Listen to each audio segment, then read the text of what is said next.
तं मधुरसुन्दरमन्दयानं श्रीनन्दनन्दं अहमनसां नमामि। मञ्जीरनुपूरणवररत्नकाञ्चि श्रीहारकेसरिन्नखवत्प्रयत्नसङ्घं दिष्ट्यार्तिहारं शिवेन्दुविराजमानं वन्दे कलिन्दतनुजाटट्बालकेलिं पूर्णेन्दुसुन्दरमुखपरिकुञ्चिताग्राः केशानवीनघननीलनिभास्फरन्त राजन्तानतशिरकुमुदस्य यस्य नन्दात्मजाय सबलाय नमो नमस्ते। हे नंदनंदन भगवान श्री कृष्ण की जय। हरे कृष्णा। तो आज विज्ञान खंड के 7वां अध्याय में नित्य कर्म और पूजा की विधि का वर्णन है। वेद व्यास जी द्वारका में उग्रसेन जी से बताते हैं, ब्राह्ये ब्राह्मे मुहूर्ते चोत्थाय कशीपोषश्याम मुदा नृप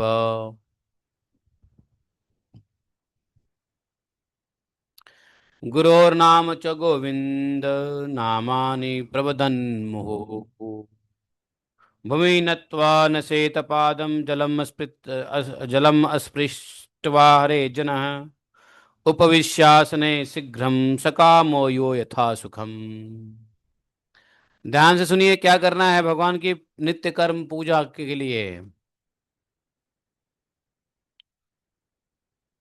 तो व्यासदेव जी ने कहा क्या करना चाहिए कि राजन ब्रह्म मुहूर्त में उठिए, ब्रह्म मुहूर्त में बिस्तर को छोड़ दीजिए और गुरुदेव और भगवान गोविंद का नामों का बार बार उच्चारण कीजिए। उसके बाद वह हरि भक्त भूमि को प्रणाम करके जमीन पर पैर रखे। सो के उठने के बाद भगवान के भक्त ही हैं पृथ्वी, उनको प्रणाम करके तब भूमि पे पैर रखें। ये सब नित्य कर्म की बात बता रहे हैं, समझे। फिर वह सकाम भक्त आचमन करके तत्काल आनंद पूर्वक आसन पर बैठ जाए। थोड़ा कुल्ला उल्ला कर लो, मुंह धो लो, आसन पर बैठ जाओ। स्वास्तिक आसन, हाथों को गोद में रखकर श्वास को रोककर पहले गुरुदेव का ध्यान करो। भगवान गुरुदेव ज्ञान मुद्रा धारण किए हुए हैं और उनका स्वरूप अत्यंत शांत और वे स्वास्तिक आसन से विराज रहे हैं। यों गुरुदेव का ध्यान करने के बाद भक्त एकाग्र मन होकर भगवान श्री कृष्ण चंद्र का ध्यान करे। ध्यात्वा कृष्णं परं ध्यायेत भक्त एकाग्र मानसः किशोरम श्यामलम हृदम वंशी व्यत्र विभूषितम। इस प्रकार से गुरुदेव का ध्यान करने के पश्चात भक्त एकाग्र मन से श्री कृष्ण चंद्र का ध्यान करे। श्री कृष्ण चंद्र की अवस्था किशोर है, श्यामलम, बंसी व्यत्र विभूषितम। कैसे हैं भगवान को देखना है ध्यान में, तो भगवान का श्यामल विग्रह, करों में वंशी, बेंत से विभूषित, हाथ में अत्यंत ही मनोहर है। इस प्रकार श्री हरि का ध्यान करने के पश्चात बाहर चले जाइए। गृहस्थ पुरुष कैसे पवित्र होता है, अब उस विधान को पूरा पूरा सुनो। तो पहले क्या करना है, उठना है, भूमि को प्रणाम करना है, मुंह हाथ साफ करना है, फिर बैठ जाना है ध्यान के लिए। पहले गुरु जी का ध्यान करना है, फिर भगवान का ध्यान करना है। और स्वच्छ कैसे होना है, तो स्वच्छ के लिए मिट्टी उठाइए। अश्वक्रांते मंत्रेण, मिट्टी लेकर के अश्वक्रांते इत्यादि मंत्र से शौच के अंत में एक बार लिंग में, 3 बार गुदा में और 10 बार बाएं हाथ में, 7 बार दोनों हाथ में और 3-3 बार प्रत्येक पैर में मिट्टी और जल लगाकर शुद्धि करें।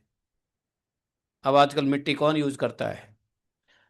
ब्रह्मचारी और वानप्रस्थ को इससे दूना करना चाहिए। गृहस्थ के लिए तो इतना ही है मिट्टी प्रयोग, इससे शुद्धि होती है शौच के बाद। भगवान की सेवा करने वाले सन्यासी की शुद्धि इससे चौगुना करने पर होती है। रोगी और पथिकों की इससे आधा करने से काम चल जाता है। शूद्र एवं स्त्री का उससे भी आधा से पवित्र होने का विधान है। तो जैसे मान लो यहाँ पे 10 बार बाएं हाथ में, 7 बार दाएं हाथ में, तो रोगी लोग हो या यात्री है तो उसके आधे से काम चल जाता है। शूद्र और स्त्री के लिए उससे भी आधा, मतलब 10 के भी 2.5।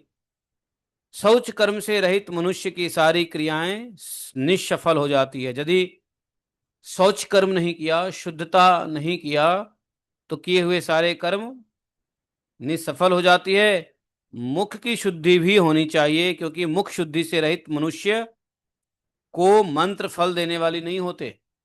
और गंदा मुंह है, उसे मंत्र जप किए जा रहे हैं, तो मन से करोगे तो कोई दिक्कत नहीं है, लेकिन मुंह से बोलना है मंत्र को तो फिर मुख शुद्धि जरूरी है। उसके बाद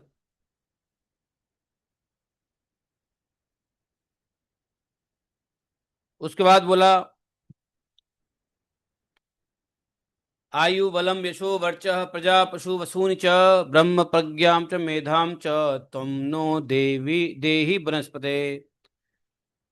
मंत्र पढ़ना है, हे वनस्पते तुम मेरे लिए आयु बल यश वीर्य पुत्र पशु धन ब्रह्म ज्ञान और बुद्धि प्रदान करो। इस मंत्र का उच्चारण करके दातुन ग्रहण करें। शौच हुआ, शौच के बाद दातुन मुंह की सफाई के लिए। बबूल, दूध वाले वृक्ष, कपास, निर्गुंडी, आंवला, वट, एरंड और दुर्गंध युक्त वृक्ष दातुन के लिए निषिद्ध है। बबूल के पेड़ का दातुन नहीं करना, दूध वाले वृक्ष के पेड़ का दातुन नहीं करना, कपास, निर्गुंडी, आंवला, बट, एरंड और जितने भी वृक्ष हैं जो जिसमें दुर्गंध है, वो दातुन के लिए सिद्ध ठीक नहीं है। बाकी सारे वृक्ष ठीक है। फिर हाथ धोइए, हाथ धो करके हरितयः इत्यादि मंत्र से के उच्चारण करके भगवान सूर्य को प्रणाम करें। उसके बाद स्वस्थ चित्त हो प्रहलाद आदि भगवान हरि भक्तों को प्रणाम करें। भगवान के भक्तों का प्रणाम करना चाहिए। तुलसी की मिट्टी लगाकर स्नान करें। स्नान करते समय श्री गंगाष्टक और यमुनाष्टक का पाठ करना चाहिए। अयोध्या मथुरा मायावती हैं, अयोध्या मथुरा मायावती, काशी कांची अवंतिका और द्वारावती पुरी, ये 7 पुरियां मोक्ष देने वाली है, इसलिए इन सभी पुरियों का स्मरण करना चाहिए। तो अयोध्या मथुरा हो गया। मायावती, मायावती किसको कहते हैं? अयोध्या मथुरा माया काशी कांची अवंतिका पुरी द्वारावती चैव सप्तैता मोक्षदायिका।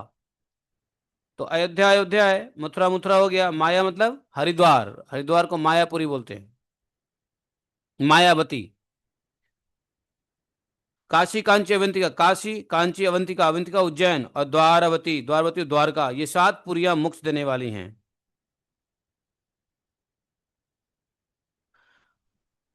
अतः इन सब का स्मरण करना चाहिए।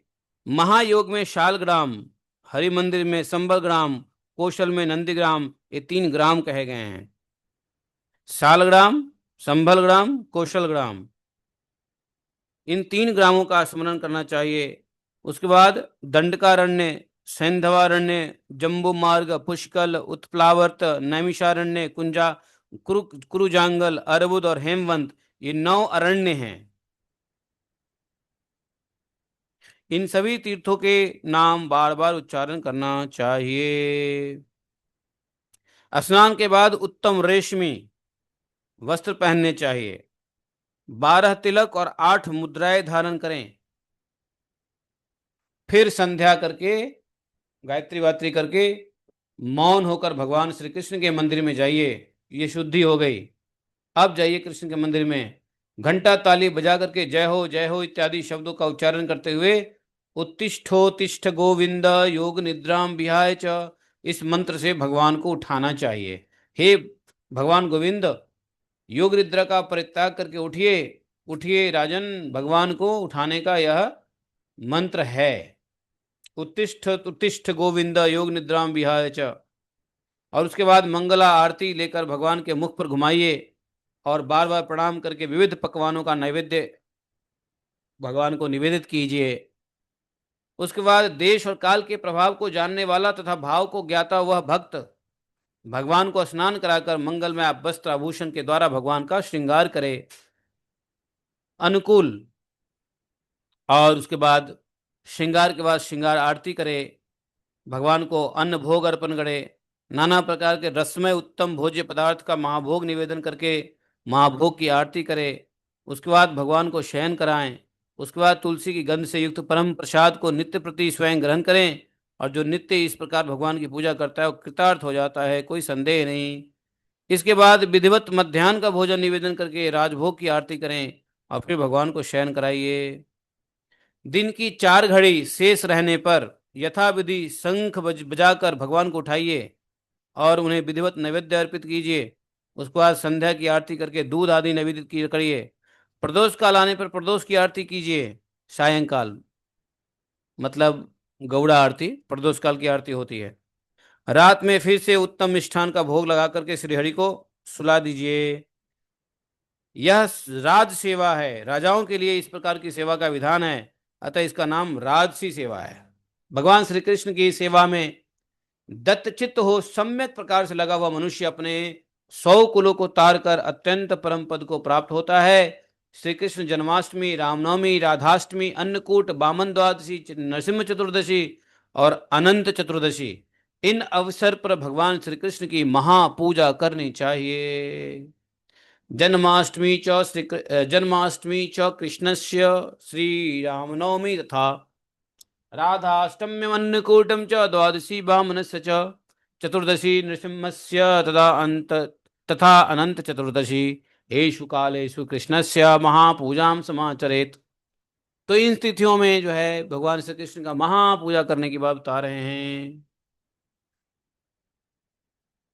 तो स्नान कर लिया, नित्य नैमित्तिक क्रिया कर लिया। उसके बाद शुद्ध स्थंडिल पर 5 रंगों से युक्त मंडल बनाए, वेद की ऋचाओं द्वारा विधिवत मंगल में दिव्य उच्च उज्ज्वल कमल की रचना करे। उसमें 32 दल हो, केशर और कर्णिका से युक्त हो। कर्णिका को श्रीहरि सुंदर सिंहासन स्थापित करे, उस पर राधा, रामा, भूदेवी और विरजा की स्थापना करें। उन देवियों के मध्य में साक्षात पुरुषोत्तम भगवान श्री कृष्ण को प्रतिष्ठित करें। तो राधा, रमा, भूदेवी और बिरजा की स्थापना करके बीच में भगवान श्री कृष्ण को रखो। कमल के 8 दल में राधिका जी का मंगलमयी 8 सुंदरी सखियां रहें। इसके बाद 8 दलों में भगवान श्री कृष्ण के सखाओं को स्थापित करें। इसी प्रकार 16 दलों पर सखियों के 2-2 समुदाय रहे। फिर बुद्धिमान पुरुष कमल के समीप शंख, चक्र, गदा, पद्म, नंदक नामक तलवार, शारंग, धनुष, मुशल, हल, कस्तुमणि, वन, श्रीवत्स, नीलांबर, पीतांबर, बंसी और वेद, इस सब को रख दो। फिर उसके पास में ताल ध्वज और गरुड़ ध्वज से युक्त रथ, सुमति और दारुक नाम वाले सारथी, गरुड़, कुमुद, नंद, सुनंद, चंड, प्रचंड, महाबल, कुमदाक्ष और बल की विद्वान पुरुष यत्न पूर्वक स्थापित करें। इस प्रकार सब दिशाओं में अलग अलग दिक्पालों को पधराना चाहिए। फिर वहीं विश्वक्सेन, शिव, दुर्गा, ब्रह्मा, लक्ष्मी, गणेश, नवग्रह, नवग्रह, तरुण तथा षोडश मातृकाओं को आसन दीजिए। कमल के अगले भाग में वेदी पर पंडित जन वितिहोत्र की स्थापना करें। और इसके बाद आवाहन करके आसन, पद्म, अर्घ, स्नान, यज्ञोपवीत, वस्त्र, चंदन, अक्षत, मधुपर्क, फूल, धूप, दीप, आभूषण, स्वादिष्ट नैवेद्य, आचमन, तांबूल और दक्षिणा समर्पण करें। प्रदक्षिणा और प्रार्थना करके आरती करें, फिर नमस्कार करें। हर एक कर्म के लिए अलग अलग विधान है। आवाहन में पुष्प, आसन में 2 कुशा और पद्म में श्याम, दुबा और अपराजिता का उपयोग करें। अर्घ के लिए सुंदर गंध वाले पुष्प रखने चाहिए। राजन, स्नान के जल में चंदन, खस, कपूर, कुमकुम और अगरू मिलाए इस प्रकार जल स्नान के लिए उत्तम होता है। मधुपर्क में आंवला, कमल, धूप में अष्टगंध और दीप में कपूर देना चाहिए। पीले रंग का यज्ञोपवीत होना चाहिए। वस्त्र भी पीतांबर होना चाहिए। भूषण के स्थान पर सोना और गंध के स्थान पर कुंकुम आदि चंदन देने चाहिए। फूलों में तुलसी की मंजरी, फूलों में तुलसी की मंजरी, अक्षतों में चावल, नैवेद्य में नाना प्रकार के पकवान और षड रस, 6 रसों में भोजन पदार्थ, 6 रस से युक्त भोजन पदार्थ उत्तम माने गए हैं। जल में केवल गंगा जल और यमुना जल। भोजन के बाद आचमन के जल में जायफल और कंकोल मिला दो। तांबूल में लौंग और इलायची मिला दीजिए। दक्षिणा के स्थान पर सोना अर्पण कीजिए। प्रदक्षिणा करके प्रकरण में घूमिए और आरती में गौ का घृत लेना उचित है। प्रार्थना में भगवान श्री हरि की प्रेम लक्षण युक्त भक्ति करना और नमस्कार के स्थान पर अत्यंत नम्र होकर साष्टांग दंडवत प्रणाम करना चाहिए। उसके बाद जो पूजा कर रहा हो उसको चाहिए कि वह पवित्र होकर 12 अक्षर मंत्रों से शिखाबंधन कर ले और पूजा की सभी सामग्री लेकर भगवान के सामने बैठ जाए। अब पूजा कैसे है, तो पूजोपचार और पूजन की प्रकार का वर्णन व्यासदेव जी ने पूजा का प्रकार बताया और उसका वर्णन भी बताया। तो सामग्री के साथ बोले कि पूजन सामग्री अर्पण करने के सुंदर मंत्र वेद में कहे गए हैं। बोले कि मैं बताता हूं, सुनो। पहले तो आवाहन करना चाहिए। आवाहन मंत्र है, गोलोक धाम अधिपते रमापते गोविंद दामोदर दीन वत्सले राधापते माधव सतताम पते सिंहासन अस्मिन मम सम्मुखो भव। ऐसे बोल के भगवान को आवाहन करके सामने बिठाना चाहिए। उसके बाद आसन दीजिए। आसन के लिए श्री पद्म राग अस्फुर ध्रुवा पृष्ठम महावैडूर खचित पदाब्जम वैकुंठ वैकुंठ पते गृहाण पीतम तड़िदाड़ कुंभकंडम। इस प्रकार से आसन ऑफर कीजिए। पाद्य, सुंदर जल लेकर के क्या करना चाहिए, चरणों, पाद्य पाद्य मतलब जिससे पैर की प्रक्षालन करते हैं ना, पैर धोते हैं, तो पाद में जल लेकर के बिंदु सरोवर से लाकर, स्वच्छ स्वर्ण के पात्र में बिंदु सरोवर से लाकर जल रखा गया है। हे योगेश, आप जगत का अधिष्ठाता है, मैं आपके चरणों को प्रणाम करता हूं। आप इस पाद्य को स्वीकार कीजिए। मंत्र दिया है, परम स्तम निर्मल अलक्य पात्रे समाहृतम बिंदु सरोवर आदि योगेश देवेश जगत निवास गृहाण पद्म प्रणमामि पादौ। अब पाद्य जल दे दिया, पैर धोने का जल दे दिया। उसके बाद अर्घ दीजिए। जल जचंपक पुष्प मन समन्वितम विमल मर्घ्यम मर्घन स्थितम प्रतिगृहान रमा रमण प्रभु यदुपते यदुनाथ यदुत्तमम। रमा रमन प्रभु यदुपते यदुनाथ यदुत्तम कमल और चंपा के पुष्पों से समन्वित तथा उत्तम शंखों से भरे हुए उस निर्मल उत्तम अर्घ को ग्रहण करें, ऐसा मंत्र बताया। फिर स्नान कराइए। भगवान को स्नान कराना है तो स्नान के मंत्र बताए हैं।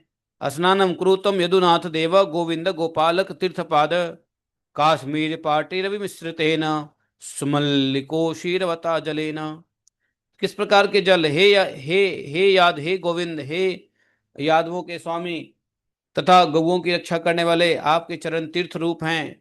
केसर चंदन चमेली और खस से सुभाषित यह जल है, आप इससे स्नान कीजिए। उसके बाद मधुपर्क देना है। मधुपर्क जो है मिश्री, मिश्री से मिले हुए मधुपर्क कहते हैं। मधु मीठा मतलब थोड़ा मुंह मीठा करना है। स्नान हो गया तो थोड़ा मधुपर्क मुंह मीठा करने के लिए देना है। गृहाण विष्णु मधुपर्क मेनम संदेश्य पिताम्बरम सात्वा। ये सब वैदिक भक्ति है। अब जब उस बाद वस्त्र दीजिए। विभो सर्वता, है ना, पीताम्बरी वस्त्र सतो निर्मितम पद्म किंकर वर्णा गृहाम्बराम देव पीताम्बराख्याम। वस्त्र देना योग्य पवित्र। फिर आभूषण, फिर गंध, समझे, फिर अक्षत, पुष्प, धूप, दीप, है कि नहीं, नैवेद्य, जो 6 रसों से युक्त नैवेद्य तैयार किया है उससे। और नैवेद्य देते वक्त, भगवान को खिलाते वक्त ये बोलना है कि यशोदा जी ने बनाया है। जब बोलोगे यशोदा जी ने बनाया है तो भगवान फट से ग्रहण कर लेते हैं। इसलिए भगवान को भोग लगाते वक्त आप बनाएं स्वयं हैं, लेकिन भगवान को बोलें कि गृहान नैवेद्यम इदम सुरोचिकम गाभ्यम अमृतम सुंदर नंद नंद रसई रसाढ़ च यशोमती कृतम रसई सरई भेद विविध्य व्यवस्थितम। तो भगवान को नैवेद्य 6 रस से युक्त नैवेद्य देना है। ये रसों से भरपूर है, यशोदा जी ने बनाया है, स्वादिष्ट होने के साथ गोघृत के प्रयोग से अमृतमय बन गया है। आप इसको ग्रहण कीजिए, भगवान को ग्रहण कराना है। उसके बाद भोजन के नैवेद्य के बाद जल जल दीजिए। किस प्रकार का जल है? गृहान राधा वर भक्त वत्सल, हे राधावर आप जल ग्रहण कीजिए। उसके बाद आचमन, उसके बाद तांबूल। तांबूल में क्या क्या? जायफल, इलायची, लौंग, नाग केसर, सुपारी, मोती की भस्म, खैर के सार से युक्त वह तांबूल स्वीकार कीजिए। गृहान तांबूल मिदम रमेश। उसके बाद दक्षिणा भी देना है, तो दक्षिणा भी आप दीजिए। दक्षिणाम परिगृणान माधव लोक दक्ष वर दक्षिणापते। उसके बाद निराजन,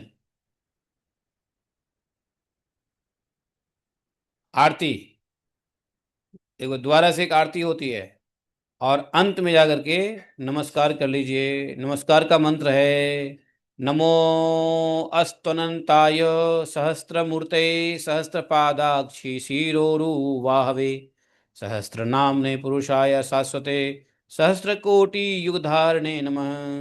उसके बाद भगवान को प्रदक्षिणा करना है। समस्त तीर्थ यज्ञ दान पूर्तकादिजम फलम लभेत परस्य शाश्वतम करोति यह प्रदक्षिणाम। जो मनुष्य भगवान की प्रदक्षिणा करता है उसके लिए संपूर्ण तीर्थ यज्ञ दान पूर्त अर्थात कुआं, बावली, पोखरा आदि खुदवाने, बगीचे लगवाने आदि से उत्पन्न हुए सभी फल सुलभ हो जाते हैं भगवान के प्रदक्षिणा करने से। और अंत में प्रार्थना कर लीजिए, कहिए कि हरे मत समः पात की नास्ति भूमौ तथा तत्समो नास्ति पापहारी। हे जगत में, हे भगवान, जगत में मेरे समान कोई पापी नहीं और आपके समान कोई पाप का हरण करने वाला नहीं। इसलिए हे प्रभु, इति त्वं च मत्वा जगन्नाथ देव यथेच्छा भवते तथा मां कुरु त्वं। कि हे प्रभु, फिर आपको जो उचित जान पड़े वैसा मेरे साथ कीजिए। प्रार्थना कर लीजिए, और प्रार्थना के बाद भगवान का स्तुति कीजिए। स्तुति का मंत्र दिया है। स्तुति में है कि जो चेतना स्वरूप है, सत्य है, असत से परे है, जो नित्य है, जिनका विराट स्वरूप है, शांत मूर्त है, ऐश्वर्य स्वरूप है, सर्वत्र सम है, जिन्हें पाना अत्यंत कठिन है, जिन्होंने अपने तेज से माया को सदा तिरस्कृत कर देखा है, उन आप परम ब्रह्म की मैं वंदना करता हूँ। संज्ञान मात्रम सदसत् परम मह सक्षा सुप्रशांतम विभवम समम महत त्वां ब्रह्म वंदेहि सुदुर्गमम परम सदा सुधाम्ना भूरिभूत केतवम परिभूत केतवम। और इस प्रकार से जो है मंत्र से भगवान के प्रणाम कीजिए। नमो ओम नमो नारायणाय पुरुषाय महात्मने विशुद्ध सत्वधिष्ठाय महाहंसाय धीमहि। इस प्रकार से प्रणाम करना है। और उसके बाद भगवान के नाम के साथ मंत्र है ओम विष्णवे मधुसूदनाय वामनाय त्रिविक्रमाय श्रीधराय हृषिकेशाय पद्मनाभाय दामोदराय संकर्षणाय वासुदेवाय प्रद्युम्नाय अनिरुद्धाय अधोखजाय पुरुषोत्तमाय श्रीकृष्णाय नमः। इति पाद गुल्फ जानु उरु कट्युदर पृष्ठ भुजां करकर्ण नासिका धर नेत्र शिर सुपृथक पृथक पूजयामीति सर्वांग पूजां कुर्यात् तथा सखी सख शंख चक्र गदा पद्मा सिधनु वाण हलधल मूसलानि तथा कौस्तुभ भवन माला श्रीवत्स पीतांबर नीलांबर वंशी वित्रादीन तथा तालांग गरुड़ांग रथदारुक सुमति सारथी गरुड़ कुमुद नंदन सुनंद चंड महाबल कुमुदाक्षादिन प्रणव पूर्वेन चतुर्थ्यंतेन नमः संयुक्तेन नामना तथा विश्वक्सेन शिव विधि दुर्गा विनायक दिक्पाल वरुण नव ग्रह मातृकादीन मंत्र पूज्यते। ओम नमो वासुदेवाय नमः संकर्षणाय च प्रद्युम्नाय निरुद्धाय सत्वताय पतये नमः। तो ये जो है ना भगवान के ये जो प्रणाम का मंत्र दिया है जिसमें सारे आ गए। और इसके बाद क्या करना चाहिए, प्रदक्षिणा करना चाहिए। देवम प्रदक्षिणी कृत्यम महाभोगम निधाय च प्रेम में दो मंत्र मधुर्य देयम सदा परि। तो इस प्रकार से पूरा मंत्र ही दिया है।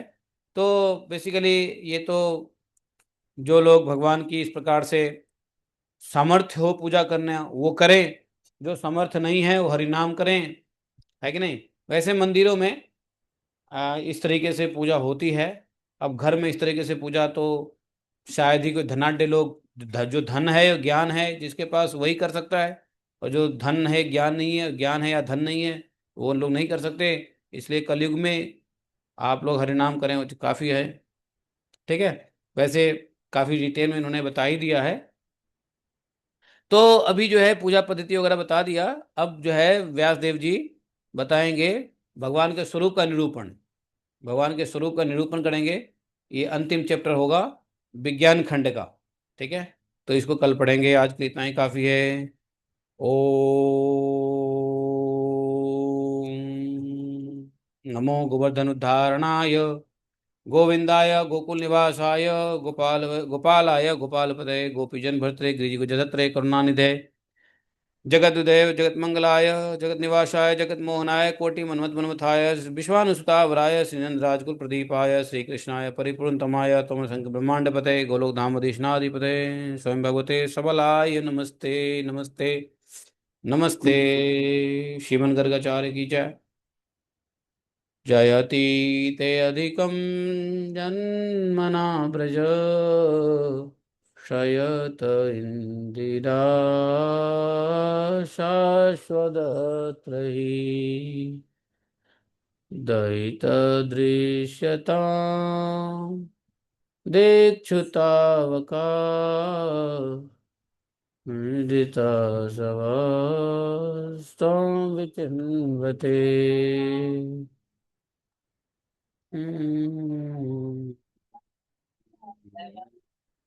तं विचिन्वते